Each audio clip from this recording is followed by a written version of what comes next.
Hello, everybody, and welcome to another episode of Business Spotlight with me, Matt Bull, MD of Action Coach in Loughborough. I'm delighted today to be joined by Steph Honey from Dear Charlie. How are you today, Steph? I'm very good, thank you. It's sunny outside, so we're getting there, aren't we? We're getting yes. Excellent. So before we get going, why don't you just start us all off by telling us a little bit about who you are and what you do? Yeah, definitely. So I'm obviously Steph Honey, and I run a multidisciplinary branding studio, which is a mouthful to say. But essentially what that is a branding studio that doesn't just focus on design. We also focus on marketing, on web design, on basically any brand touch points. We're a one-stop shop. So we're not just a design agency. We look at marketing and design and web as a whole, so that basically people haven't got to shop around constantly. We found that customers were finding that frustrating.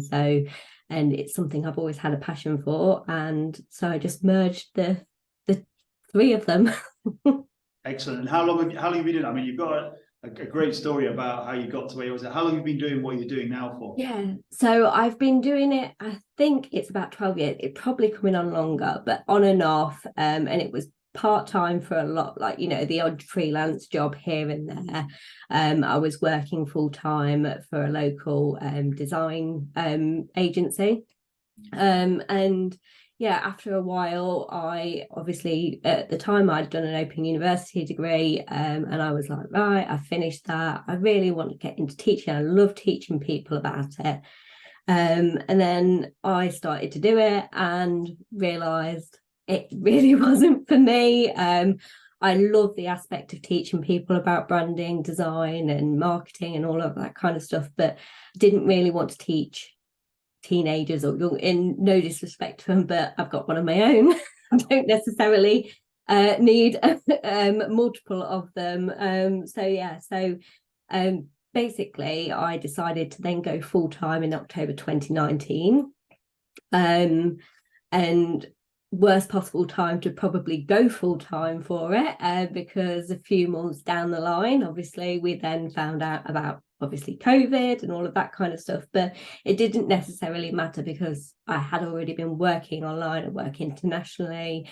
I work from home most of the time, so it didn't really kind of hamper my business. But obviously people were still scared of the unknown. So that's kind of how I got into it. But I've always had a passion for design and branding and marketing and understanding how people's mind works and how you can apply that to design. And it's all very interesting.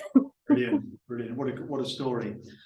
A question I ask at the start of everybody is success. Success means different things to different people. So when you think about success, who's the person or role model or inspiration that you think actually that's kind of what success looks like to me? So a role model, I don't think, honestly, I used to have role models of like, oh, that female designer, she's got a well-known brand agency in New York. Her name was Jessica Walsh. I suppose her because she has she's changed the way that people perceive things, though, especially in the design industry. There was a huge stigma towards women at one point, that basically the reason why there aren't many is because they go off and have babies. A famous designer actually did say that. So I guess she inspired me for a very long time, and still does now. I admire her very much, because she changed that. She broke down those stigmas that it's okay for women to have babies. Unfortunately, men can't have them. Well, they can adopt, obviously, but yeah. So, but I don't think we should necessarily be judged for the fact that we were given female reproductive organs. But yeah, so I guess that she was. But honestly, my biggest inspirational, my biggest driving force is obviously my son. He's called Charlie, hence the brand name Dear Charlie. When I was actually pregnant with him, me and his father were writing little notes for him that he could open one day when he was 18. And I kind of when he did his, he was writing about all these things, all these travel things that he'd done, and, you know, how he'd achieved what he wanted in life. And I was writing mine, and I kind of realized that actually I was doing things to please other people versus actually pleasing myself. So although he hasn't, you know, he's still very young, he's my inspiration because he's the reason why I do these things. It's not necessarily to make money. Well, don't get me wrong, that's brilliant. But at the end of my life, I'm not going to sit there and go, oh, look at all that money that I've made. I'm going to look back and go, do you know what? I had a fantastic life. I was surrounded by family. I had all these wonderful memories that were created, and that, you know, my son has learned from me that, you know, don't ever let anybody hold you back. So he's probably my inspiration. Amazing. And has that sort of sense of purpose driven element to how you operate your business, has that always been there, or is that something that it kind of evolved as you went through that amazing process you just described with Charlie? Yeah, I think that it's evolved over a period of time, and every day or every year or whatever, it gets stronger and stronger. And I know that he's proud of me, and it's inspired him to do what he wants in life. And regardless of what anybody else might say, you know, I know that he'll do whatever he wants to do. But it wasn't always there. I did have to do a lot of self-discovery in order to find it. I think a lot of us probably do, because we're often conditioned from an early age at school about, you know, I don't know whether you remember, but from school you had to fill out these career test things, and it was like tick a box, and oh, this is what you should be doing. I think I got doctor, but I hate the sight of blood, so that was that. Yeah, so, or work as a librarian, I think the other one was. So yeah, I kind of felt that I was pigeonholed for a long time, so I did have to do a lot of self-discovery. But I don't think anybody should ever be afraid to do that. I think that, you know, we should always be developing ourselves, always be learning, and always kind of finding that whole purpose, because it does bring value to your life. It does. And does that sort of way of thinking inform itself in how you work with your clients then, in respect of branding and things like that? Because I know a lot of people think, oh, brand, and they think logo. You know, that's the traditional sort of old school, you know, and sometimes limited view of what brand is. Yeah. But that sense of purpose and feeling and emotion, does that transfer into the way you work with your clients? Yeah. So obviously, when I ever take on any client, often I will have people come to me just saying, can I just have a logo? And I'm like, well, really, we have to unearth like the deeper meaning behind everything, because I can give you an absolutely amazing logo that's going to look great on paper, but if it doesn't actually convey your purpose, then the whole thing is just a pointless exercise.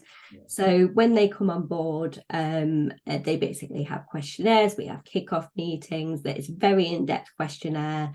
Some of them love it, some of them don't. Some of them you have to wiggle stuff out of, but that's absolutely fine, because sometimes it helps sounding off on people. But yeah, we definitely look at whole like brand story. And it doesn't have to be an elaborate story for some people. It's just what led them to building that brand and what that brand's all about.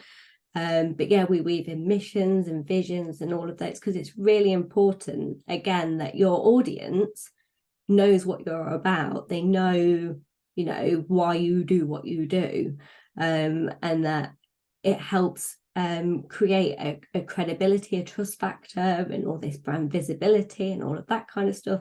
That all starts from those like little building blocks of finding your story and finding, you know, your whole purpose. So yeah, it definitely does transform. And then I make sure that they are aware of everything that goes on, so that they know how to use it, because it is pointless me unearthing all this stuff and then basically saying, there you go, you know. So I make sure that they do learn, and that probably brings in that whole teaching element, is that I want them to learn about branding. I want them to understand it, because if you're paying this money for it, then you should get value for it, and that value is that you understand, either if you're a personal brand, who you are, you know, and what you do, or if you're a business brand, what your business stands for, why it stands for it, and so on and so forth. So yeah, it definitely does kind of evolve into all of that. So yeah. And how have you found the sort of, I suppose, the marketplace or the businesses that within the economy have evolved over the last few years? Because as people become more knowledgeable about marketing and that how important it is to have that sense of emotion and connection with their prospects or with potential customers, have you seen more people sort of think on the level that you're talking about? Yes, definitely. So I see, obviously, I primarily normally work with service-based businesses. So obviously they have to get visible. They have, you know, Joe Bloggs isn't going to walk into a store and buy from you, because the chances are you're not a brick and mortar business. You know, you are a online business, and it's all well and good having a website, as much as I love them, but you have to have things to back it up. So you have to have social media presence. I know people sometimes hate that, but that is because they have a fear of being rejected. All humans have a fear of being rejected, but you're not for everybody, is what I tell my customers. You're going to be for some people, and some people you're going to repel. But that's the power of branding, is that you repel the people that you don't want and you attract the people that you do want. So yeah, so I definitely noticed more people have got visible and started getting out on social media, you know, even doing reels and things like that, because it helps create that whole, it's humanizing everything. It's saying, yes, I'm a real person. Yes, I'm here doing a silly, you know, whether it be a silly dance or going along to an audio or something like that. They are doing that. But I also noticed as well, since we've come out of lockdown, is that more people are getting visible, going to networking, and having that confidence to do so, because they've had to get over that fear of social media. Is it? I mean, there's I'm looking at a book here that I give to a lot of people by a guy called Seth Godin, called This Is Marketing, and yeah. He's got a quote in that, and he says, "You don't need everybody, you just need enough." Yeah. And often, as I love what you're saying about almost being brave and confident to stand out, because it is that. How do you see that with a lot of business owners? They kind of almost want to be not the same as everybody else, but there's a lack of confidence sometimes to try to stand out. Yeah. And I think as well, for clients, they often say that it can be a bit of a therapy session, which is wonderful.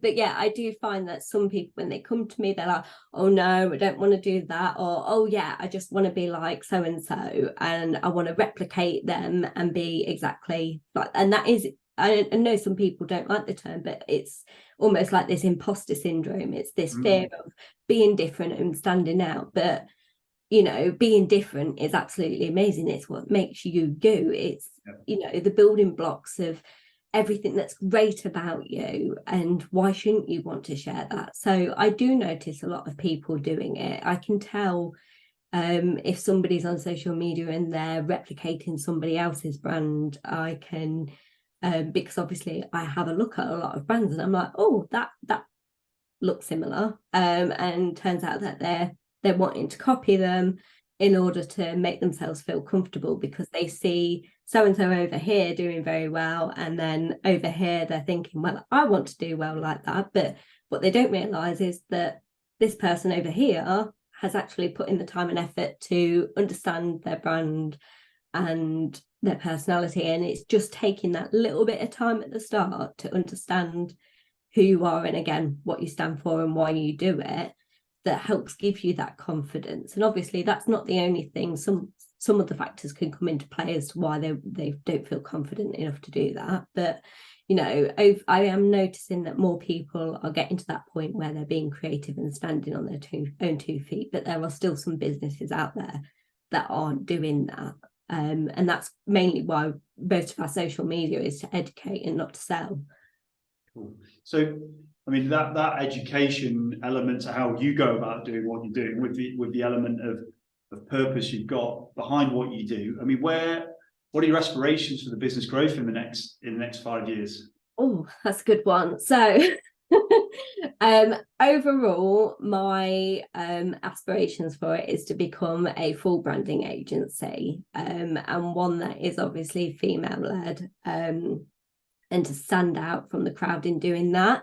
I think that to become a recognised female-led agency within the UK would be absolutely phenomenal. So that's where I'm heading.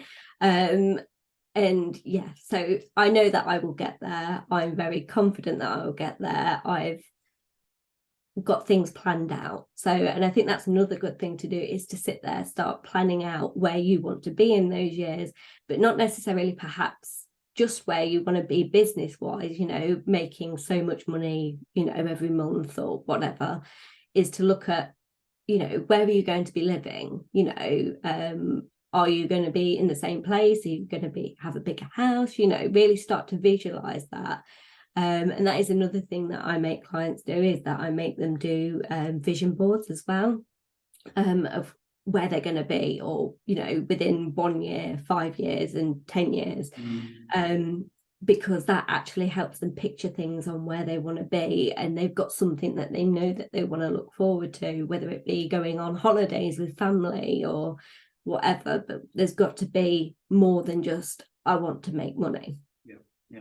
And I mean, as coaches, we think exactly the same. And isn't it amazing how many business owners, have a business but don't think about the life they want, and then suddenly the business kind of becomes a life, and it's 70 hours a week, and it's squeezing holidays or parents' evenings or whatever it might be, rather than thinking about the life that they want to create. Yeah, and that can end up leading to resentment. Yeah, I often say to people, is that you will end up resenting your business, and end up resenting the industry. You have to have that deeper meaning, that deeper aim, that goal, whatever it is, that is that driving force that gets you out of bed every morning, in order for you to succeed in this, because you've just got to have it. Without it, like I said, you'll just end up resenting your business, and that is the last thing that you want when you've put so much time and effort into it. What's the biggest lesson you've learned as a business owner then over the course of your journey? Probably learning how to say no.